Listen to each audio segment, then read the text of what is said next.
866-95 Patriots. All right. Welcome to the show, Graham in Dallas. Earlier in the show, you said President Trump has built some of the world's most amazing. So I'm not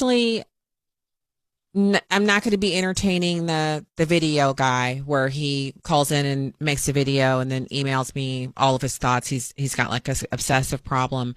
But if you'd like to know it's so easy. That's why we have supercomputers. What buildings, listen to me type it in, Graham, has Trump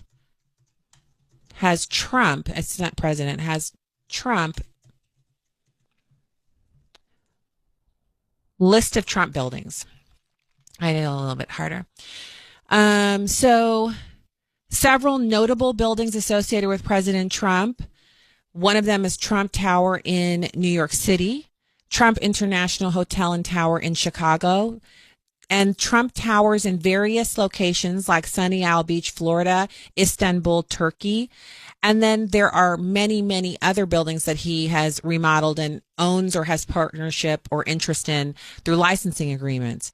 There's also the renovation of Mar-a-Lago, which is one of the largest single-family residences in America. Also significant because it was owned by Meriwether Post, which is that was a significant architectural achievement because they were actually going to tear it down, and President Trump bought it, remodeled it, and turned it into a club. The first club in Palm Beach to allow Jews and black people to be members, by the way. So terrible behavior for a racist.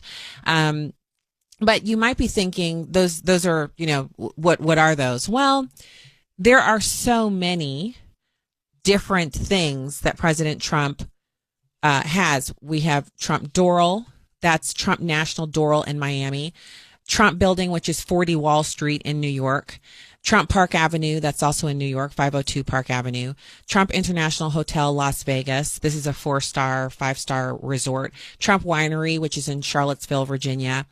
And then Trump Tower, New York. He owns a stake in that. It's completely owned by him. Trump International Hotel and Tower, Chicago. And then there are there are buildings that he owned, like the significant renovation that was done on the United States Post Office in Washington, D.C. That hotel is now owned by Marriott, but it was renovated by Trump, the Trump family. So, when you call in and you ask a question like that, it's as if you're trying to insinuate that I didn't. First of all, let's go beyond me doing a Google search. I've been to many of these places. That's the other part. I'm not just here for giggles. I've done a few things. I've been a few places. That's a part of me being here, is me taking these trips, going on these different excursions, investigating these things, being there myself. I've been to Mar-a-Lago. I think it's 6 or 7 times. It might be more than that. I'd have to go back and check, but half a dozen times at least.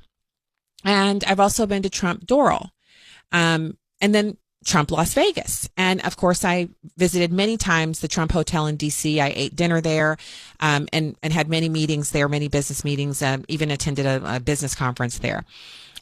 So when I say he has these wonderful buildings, I'm talking about what I've seen for myself. And I've also been to the Palace of Versailles, Burg Hohenzollern. I've been to Neuschwanstein Castle. I've been to the Eiffel Tower 4 times. I've been to the Louvre.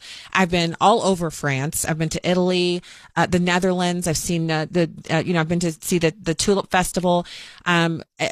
I've been to Vienna, Austria, toured the capital there. I've been skiing in the Swiss Alps. I've also skied in Austria, and I've also been to Switzerland more than once. And I've been to the Middle East. I've now been to Saudi Arabia and Israel. And one evening, it was an excursion for us troops and to Qatar. So, when you're asking this, it's almost as if you're too lazy to go and do just the most cursory search for yourself as to, like, why would she say that? Well, I'm saying that because I've been to Mar-a-Lago, and if I hadn't been to any of the other buildings that President Trump owns, and certainly I haven't been to all of them or even half of them because he owns quite a few. If you go to Mar-a-Lago, and you might have missed me talking about it, although I've talked about it here on the show at least 6 times. First of all, it's a 6-star resort. So if you've ever been to a 4-star hotel and thought, wow, this is nice, when you go into a 6-star facility, the level, the food, the service, the everything about it is so much nicer. I mean, it's mind blowing. The crook of your finger and a person is there to get you whatever it is that you've crooked your finger for. So, I guess maybe because leftists are used to listening to lies coming from other leftists, they, when they're listening to the leftists and they know they're being lied to, then they expect everyone to lie to them.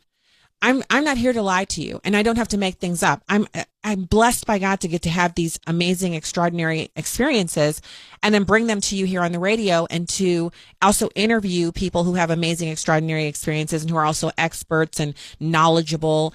And, these are people that you may or may not agree with. You may listen to them and think, that guy's full of crap, or I don't like that, or I don't like what Stacey said. That's a part of this experience. That's why we're all here. So I'm not saying that when leftists call in, they have to agree with me, but I just feel like they come in at such a basic low level where, why would you say he's built significant buildings? Because he has. This isn't something that I'm like, oh, I wish President Trump had been to the Wharton School of Business. I wish that he had accredited. I don't have to wish that stuff. That's actually his life story, not mine. I'm just talking about what he's done.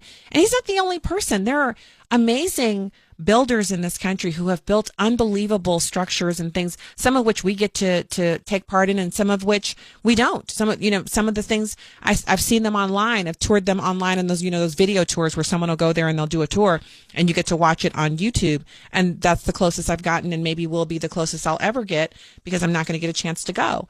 But certainly for President Trump, I have a little bit of expertise because I've been to a few of the places that he calls home. And while I was there, I asked questions. I am into that. I ask questions about the building, about the structure, about anything I can think of that would be of interest, so I can come back and share it with you. So come on. You Democrats in the audience, please do call in 866-957-2874. Please do not make this about, why would you say that? Because it's true. Next. Okay. Richard calling in from Tampa. Richard, welcome to the show. I'm just going to use the name Trump so I don't have to go through President Trump. No disrespect. But Trump took direct